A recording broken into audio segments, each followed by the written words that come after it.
Hello, everyone. A huge thank you for joining us today for a discussion on hiring in 2025, quality over quantity. This webinar will last about 45 minutes, after which myself and all of the lovely panelists here will head over to the Lead Dev Slack to answer any more questions that you might have in the hiring channel. We will also have time to answer a few questions live, so please make sure that you submit those through the Q&A feature on Zoom, and we'll get to them towards the end of our time today. Okay, hiring in 2025.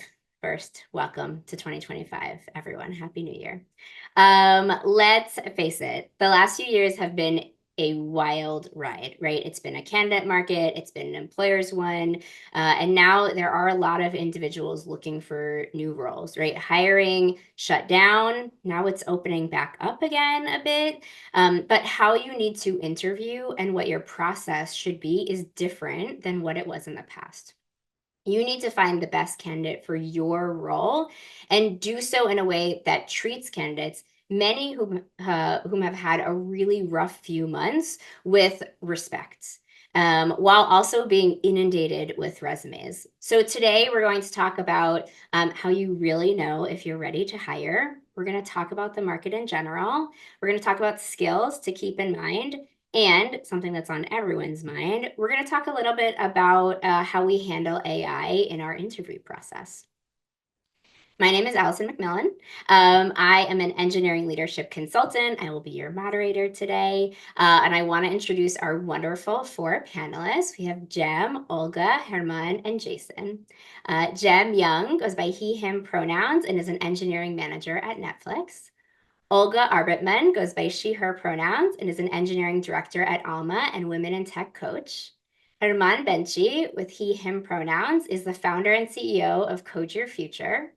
And Jason Whitaker, with they, them pronouns, has extensive industry experience. So we have an excellent panel here with literally decades of years of knowledge. So let's get into it.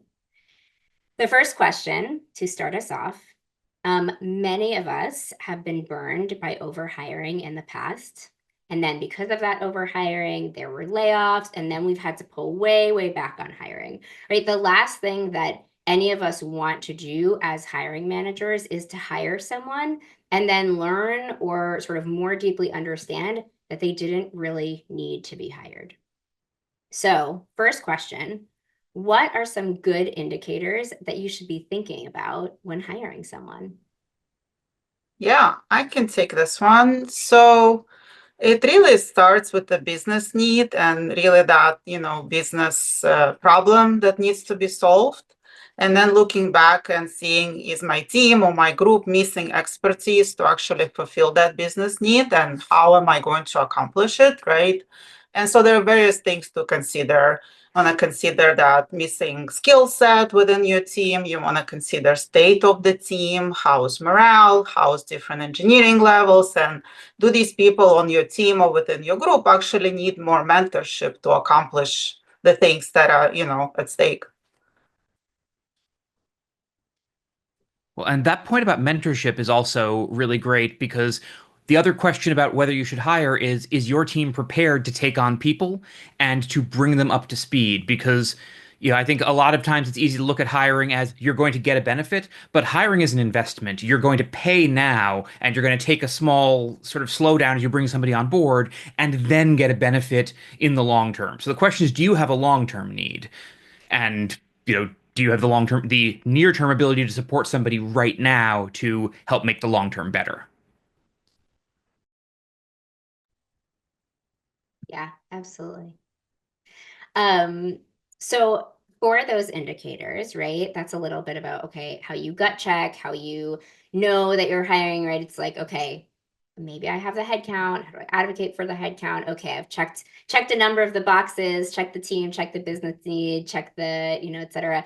How do some of those indicators, assuming all of those feel green and ready to go, how do those indicators help you as hiring managers figure out what skills you should be looking for when hiring someone new?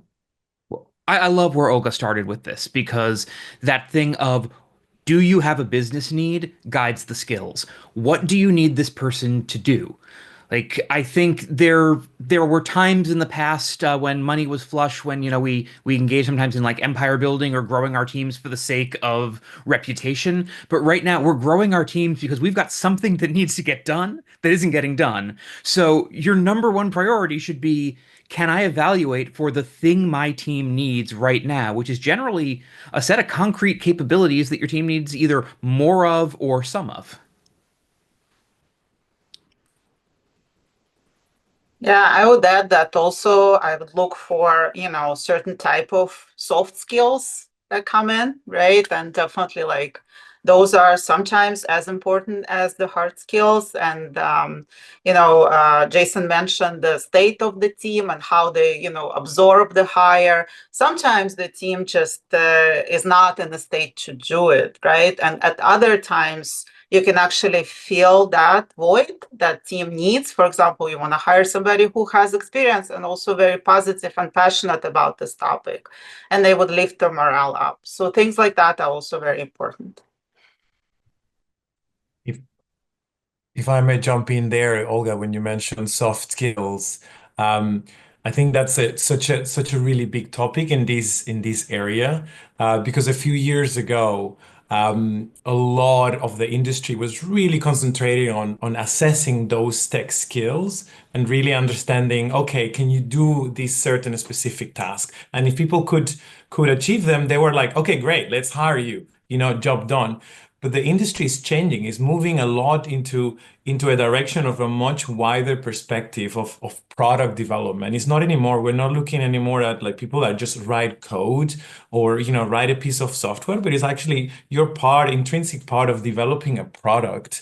And that product development requires those soft skills that you mentioned, and what those skills are, has a lot to do with what ultimately the user needs are. And if you can find someone that have that thought in mind of thinking beyond what they're actually writing, beyond the just mainly tech skills, and looking at that actual product, the users, building that empathy with that end goal, I think you're hitting, that great indicator of the right talent that you want to aim for.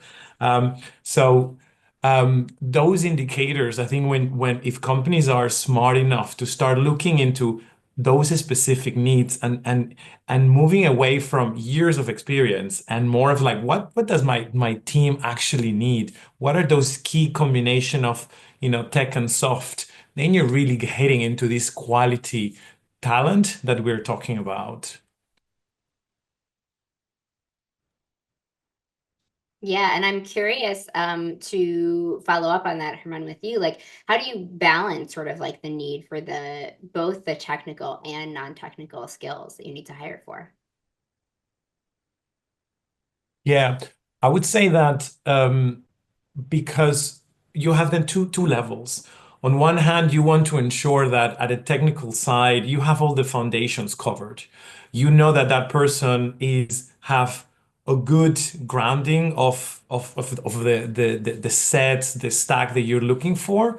But more than anything, is that person ready to keep learning? Is it eager to keep growing? Does it show that thirst for continually getting into the company and learning what is the set of services, stacks, skills that because every company will have a very different set from the other. So you will never be able to get exactly what you're looking for. It is that investment that Jason and Olga were talking about.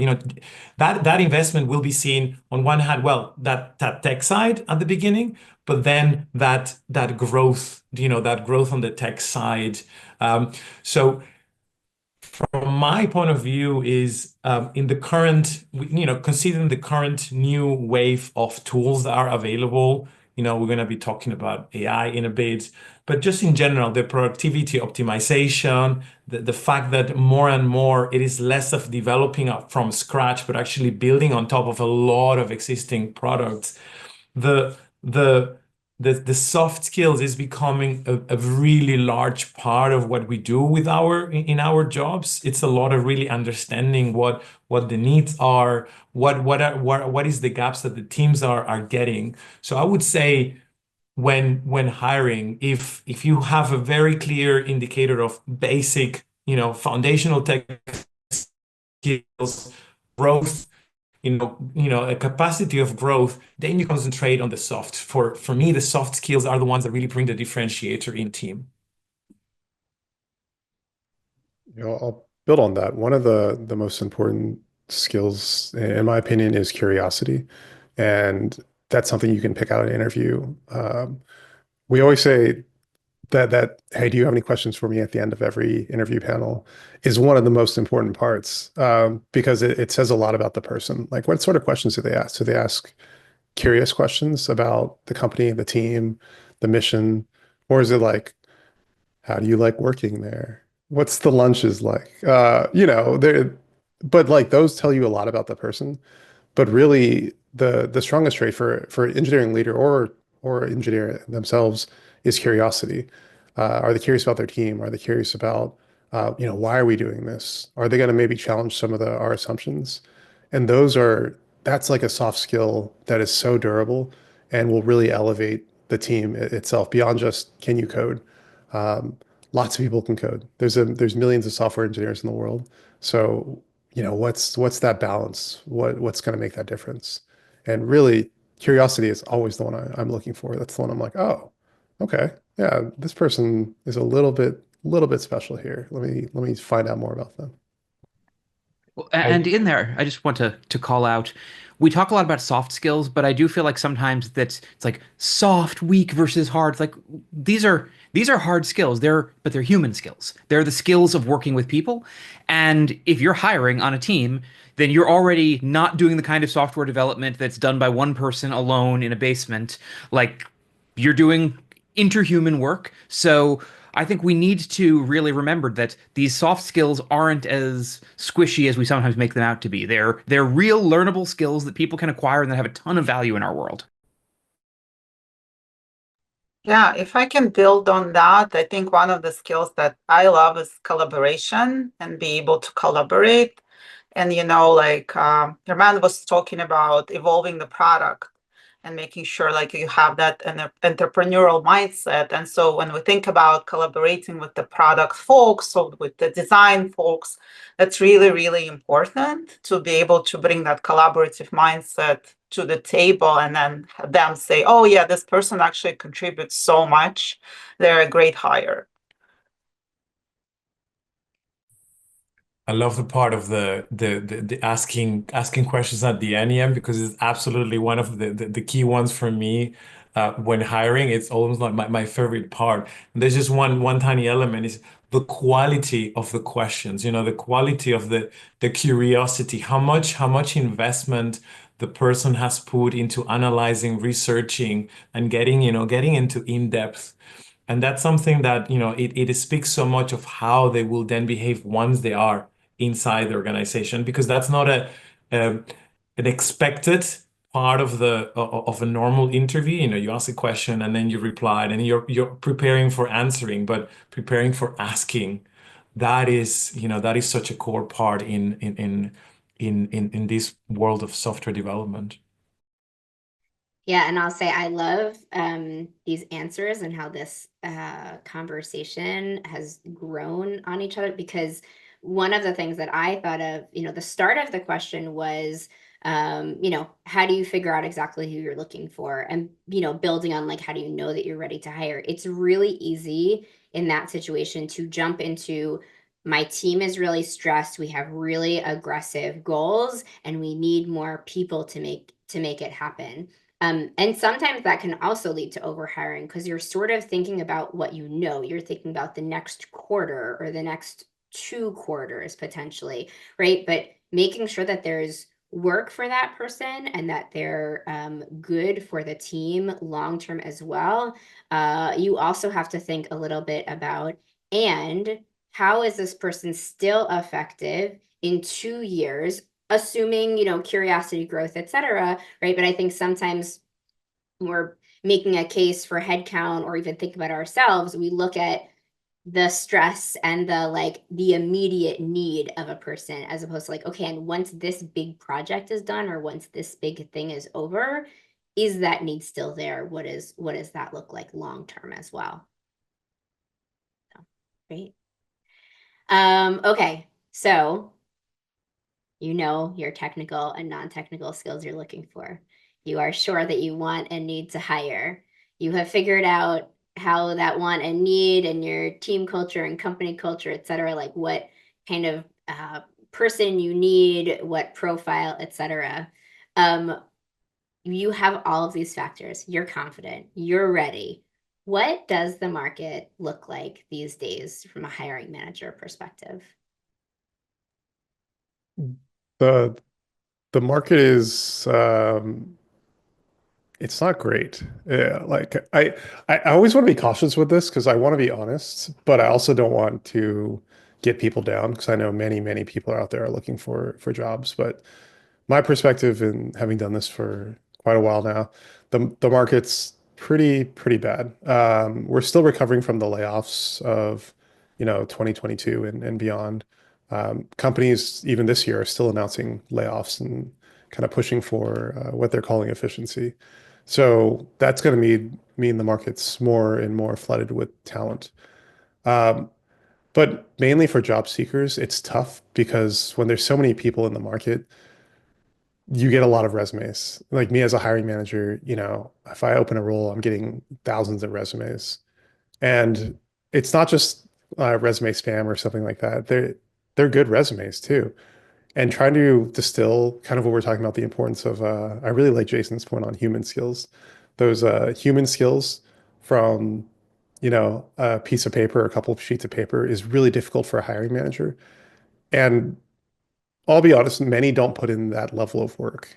They're like, what's a keyword search? Does this match this technology that I need? Cool. Everybody else gone.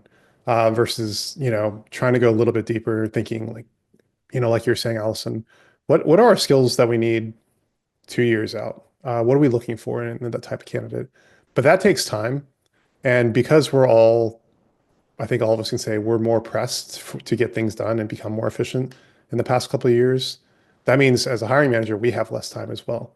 So you put all these factors together, more people on the market, um, the hiring manager is not having enough time to put things in. It becomes more of a skill to find the right person for your team. Uh, well, I know we're going to talk about AI in a second, but I'd say AI is definitely making it harder. I've experienced quite a bit of I don't know what they were, copy paste resumes or AI generated resumes. I don't know what the end goal there was, but there was a lot of that too. Again, just adding way more noise to the pile. And there's way more on AR we can talk about with hiring, but that's the market right now. It's difficult, I'll say. Yeah, adding to that, I think my one piece of advice here is train your recruiter. If you've got somebody who is doing upstream for you at all, like anybody who's sourcing for you, anybody who's doing a first round filter for you, I've seen too many adversarial relationships between engineering managers and their recruiters where they're just like, oh, this recruiter doesn't know how to find me good candidates. Like, well, of course they don't. They're not an engineering manager. Teach them because you do not have time to do as much of their job as they do, but they don't know how to do your job, so you have to teach them what they need to know to find you the right candidates. Yeah, and I think that's such an important point, Jason. Really the recruiters sometimes don't know, sometimes they're new to the role, and it really is about investing in them and then building the relationship and again collaborating with them. And oftentimes they learn and they actually pick up a lot of interesting ideas and they start going and you're like, oh, okay, that's really, and then they actually thank you for contributing to their career growth, which I find very interesting. I wanted to also talk about the market a little bit. It seems like the market is in a state where there is a lot of roles for engineers, right? And things are opening up. But for engineering leadership, for engineering managers and above, it's still pretty challenging. And it has to do with a lot of, organizations flattening and, declaring that, managers should take on more and things of that sort, which again has its own pluses and minuses.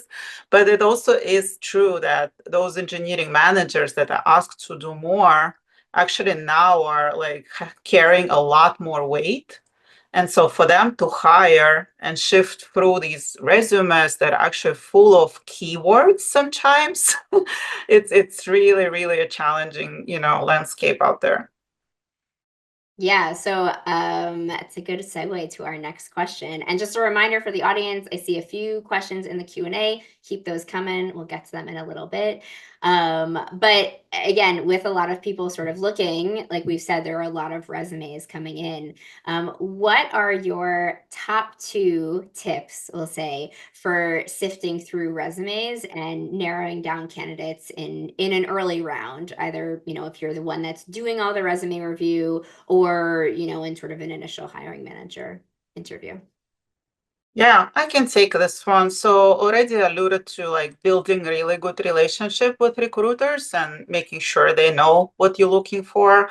But really, there is a rule that a resume should stand out and make an impression in 10 seconds. And that number is very questionable. But, we talk about, just having an impression when you read somebody's resume and you want to be able to understand what are their skills, what do they bring to the workplace. You kind of want to get an idea as to what this person is about. I personally look for relevant industry experience, right? And I look at the factors like have they progressed in their roles in the past? Do they have, and that gives me an indication of that curiosity and the growth mindset that we really love, right? And of course, like very basic things, we look for the skills that match the job description, and we want to make sure the person, when they onboard it and comfortable, can actually deliver projects. Yeah, building on that, Olga. So you mentioned, how could we, identify aspects like curiosity, and I think in resumes you can see a lot of what else is the engineer thinking when it comes with the products that they have developed, with the projects that they have participated. If they're just listing a series of technical skills and stacks, and they're not describing what actually the product is doing, what impact is creating on the user, then that's something that that there might be missing out in those other set of human skills, connections that we're looking for. So the way that they write and they describe their own participation and contribution to their previous work, whatever that is going to be, that's going to help a lot, with identifying, what types do we have. Another aspect is, for example, what sort of metrics are they using? Are they these metrics that are talking something about this product development as a whole? What impact is creating? So I think those are some other bits that, that go on top of what you're saying. I love one thing I didn't hear in that answer, which is nobody has said, look at what school they went to, look at what companies they used to work for. And that's something I think a lot of folks do reflexively when we're under pressure. And all it really does is limits our pool and means that a lot of candidates who didn't have whatever to go to these top schools, a lot of that is, it's did your family have money? Did you have the right opportunity growing up? Did you, get the attention of the right college admissions essay person? We basically allow the past to become a self-fulfilling prophecy. So the more that we can focus on what we actually see them do, I think the better things turn out.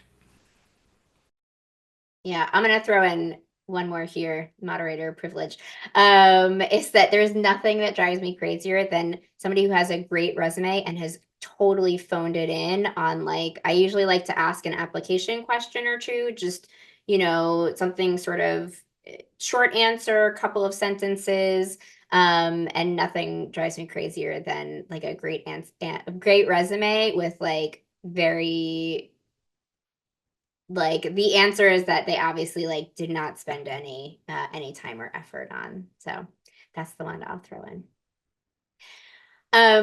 one thing that can potentially affect hiring in both positive and negative ways, it's already been mentioned a little bit, is AI, right? We know a lot about a lot of the icky ways that we hear about AI in hiring, right? Services that do sort of like AI resume review, for foreign employers, so they're sort of like auto screened, or on the application side, right? Like applicants who are using AI for cover letters, for answers to some of these screening questions, which makes it really challenging to know what a candidate really thinks on those topics and if they're actually qualified for the role. So aside from some of those ick factors, though, there are some additional ways that AI has improved the hiring process, and some ways that it's made it more difficult, right? So for example, if you use an AI prompt to explain that you're trying to create a pipeline of candidates from more diverse backgrounds and ask it for tips on doing that or places to post, it actually provides some pretty solid answers and some pretty good places to look. You can also run a job description through AI and ask it to pick out the pieces that could or should be rephrased to make the role more attractive to a variety of candidates, right? So especially for newer hiring managers, right? For some folks that have done a lot of hiring, it's like, okay, yeah, I think for some newer hiring managers, right? People that aren't as confident in this area of how to attract candidates and how to attract candidates from a variety of backgrounds, I think AI can be a great place to start. Are there other ways that anyone can think of that might be beneficial in terms of AI and parts of the hiring process?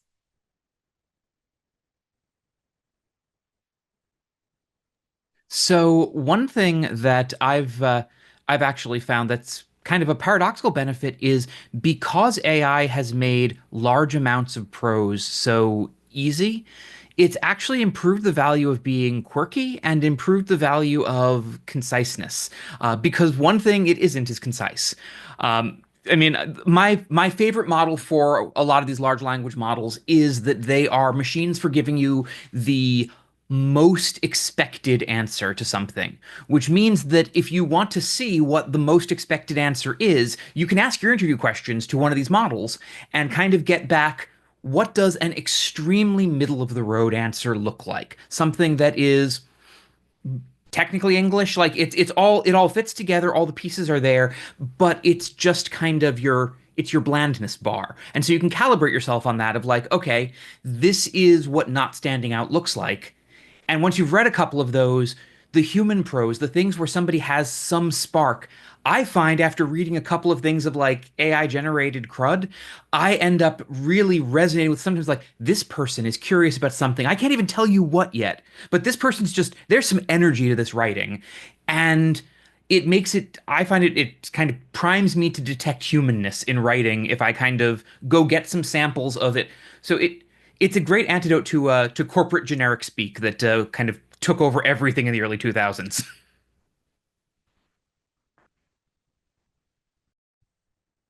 And I would say, on that, Jason, that so what you're talking about is that it's almost like what is above the noise, the noise that Ian was talking about. There is so much there's so much information now going on, including the recruitment.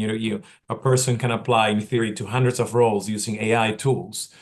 But then if someone actually spends some time quality and writes a quality piece of text, you were saying, Alison, oh, in those answers that you're looking for, and you don't have to write 300 paragraphs, just three sentences that are very well written. That can come a really long way. Now, so the question is like, okay, how can AI then help on that part? Well, could we use then AI to be able to filter out the average and then just get some those quirky parts that you talk about. I think that's when we're talking about a real value, almost like, okay, was this entirely written with AI? Is this completely predictable, unexpected? What can you tell me something else? If we can, have those tools, like so there's like almost like an AI verifier, I think then we can start getting some other the folks that are really putting some time on and then are showing that it goes back to that curiosity part, that empathy aspect of it. Yeah, absolutely. I will put one caution on using automation to detect AI right now because we do know there is research.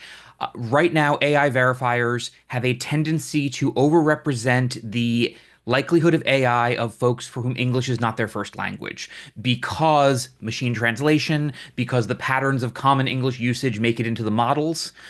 So be very cautious if you're trying to detect AI pros because it might be AI pros. It might also just be somebody working in English where English is, language number three, which I think is actually a beneficial skill of you speak multiple human languages, dude. Cool.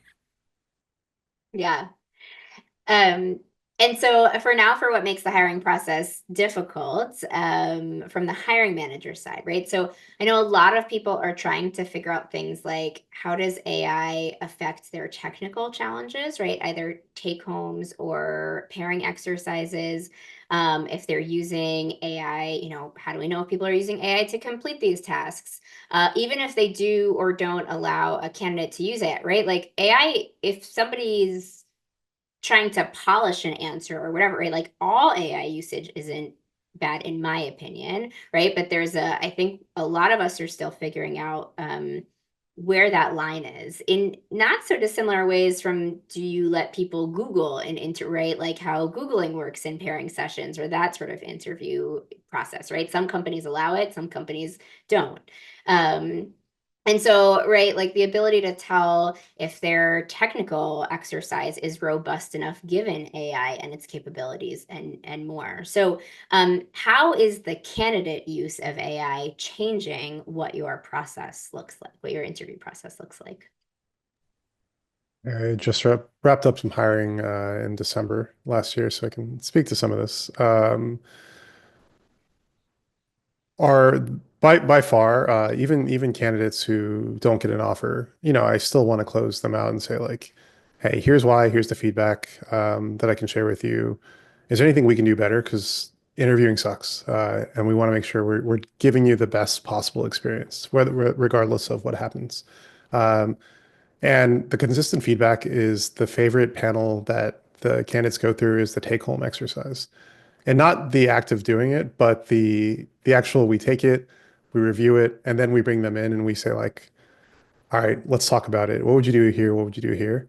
Uh, so it's entirely possible now for candidates to, use AI to complete everything or do code tests and things like that. But the take home round where we actually talk to them is the part where we figure out, did they write this code? We're not looking for that necessarily. It's can they speak to that code?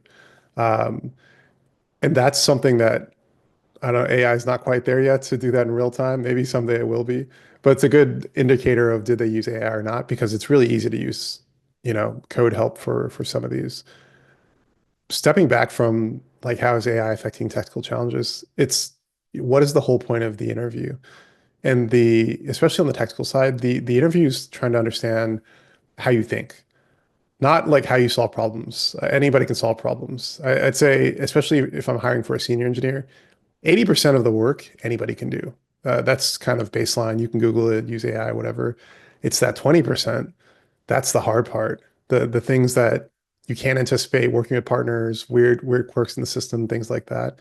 So that's what I'm trying to understand is how do you problem solve against things that you haven't seen before? What are the patterns you apply? How do you communicate that? What questions do you ask? And that's something that, at least right now, AI cannot take because it's really about the human behind all of these things. So a lot of it comes down to hiring manager and their time they want to spend on hiring. If you're saying like, hey, I want to wrote technical exam because I have 1,000 candidates, I need to filter them out. That's no longer a really valuable a signal anymore because you can just use AI. So as a hiring manager, we just have to be more thoughtful about like what are we looking for. It's no longer just leak code and things like that because those are really easy to solve now. It's trivial for like something like Gemini to solve those. So it puts more pressure on us to be rigorous and thoughtful versus the old ways, which was just can you do a hard problem that people have done before, which doesn't really tell you what the job is actually going to do. So if you want to evaluate your questions for this, by the way, you can do what I did a couple years ago. I grabbed our head of PR, who is a great communicator, a wonderful interviewer, and not at all a programmer at my previous company. And I said, great, here you go. You have access to all of the large language models you want, all of the AI tools you want. I'm going to interview you. I'd like you to try to pass my interview. And the thing was, he in fact wrote more successful code than when I asked some of the engineers to solve the questions because he didn't have to bother himself with any of that thinking. He just went and got an answer off the internet by pulling it right out of an LLM. But he didn't pass the interview because the interview is about talking about the decision making process, talking about the thoughts, all the things Jem was just talking about. And so even though some of my junior engineers did not solve the question as effectively as he did, they would have been a pass by the rubric for the interview, which was everything they said was reasoned, everything they did, their mistakes were understandable mistakes. We could watch them thinking through them. Whereas he would do something wrong and be like, "Oh, but what then?" Oh, and he'd come back with a completely different version of the code because he wasn't thinking; he was just plugging things into the machine. So I recommend if you are concerned about your questions, like try that. Get somebody non-technical but sharp to try it. Yeah, those were awesome. Our last question, and then we'll try to answer this one sort of lightning round and then have time for one or two audience questions. Closing words, maybe a short sentence from everyone. What is one tip or piece of advice that you want to leave everyone with related to hiring in 2025?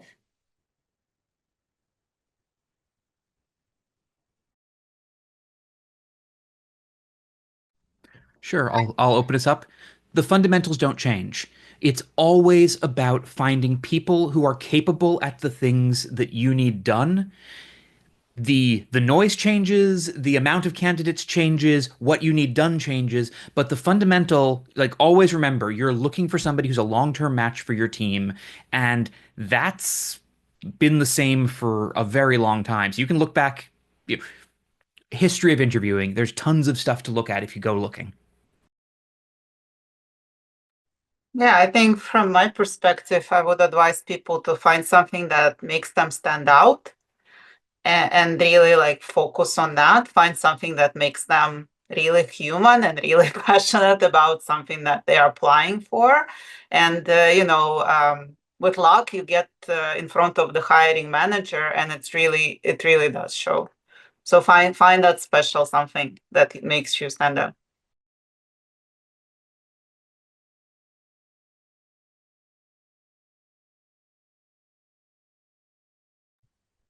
I would say, yeah, similar. Look at the humanity behind all this development and all these skills, and what is making you, find someone that stands out because it's just above the noise, and then you're gonna have a great talent joining the team.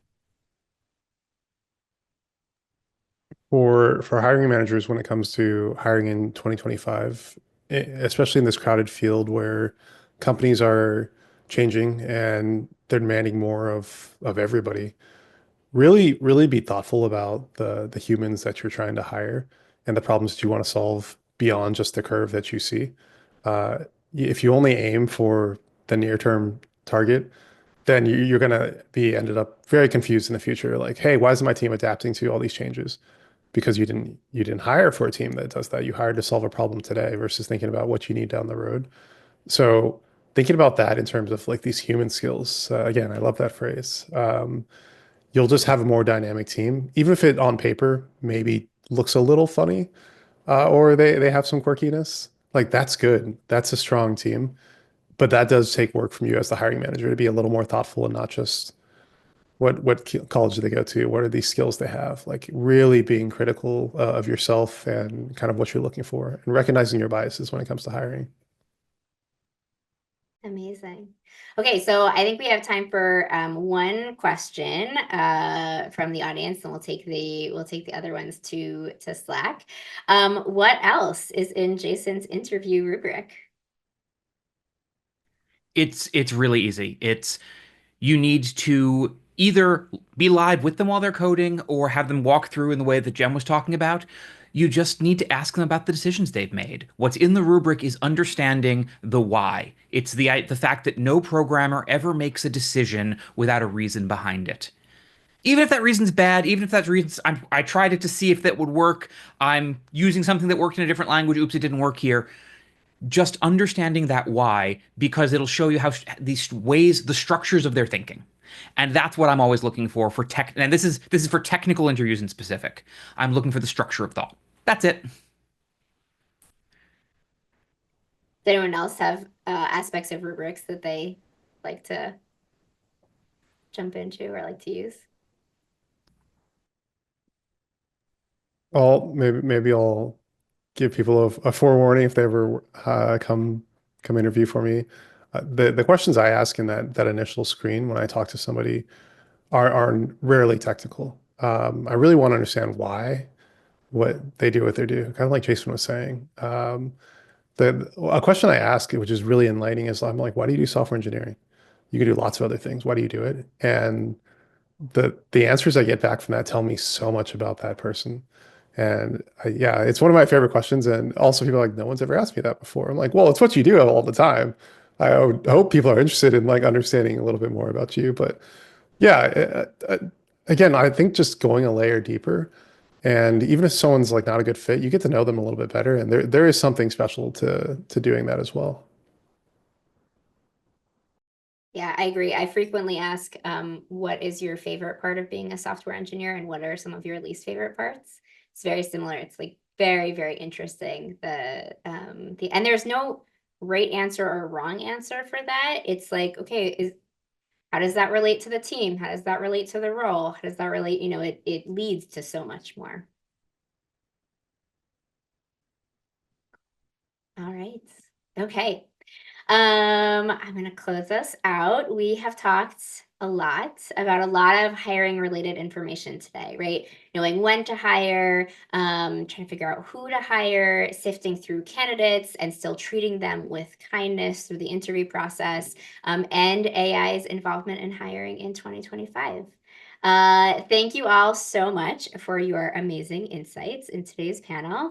And we'll be heading over now to the Lead Dev Slack. We'll be in the hiring channel. The questions that we didn't get to will be copied over there as well. So we'll be able to answer them asynchronously. And we'll continue the discussion there. Thanks all for joining and hope to see you next time.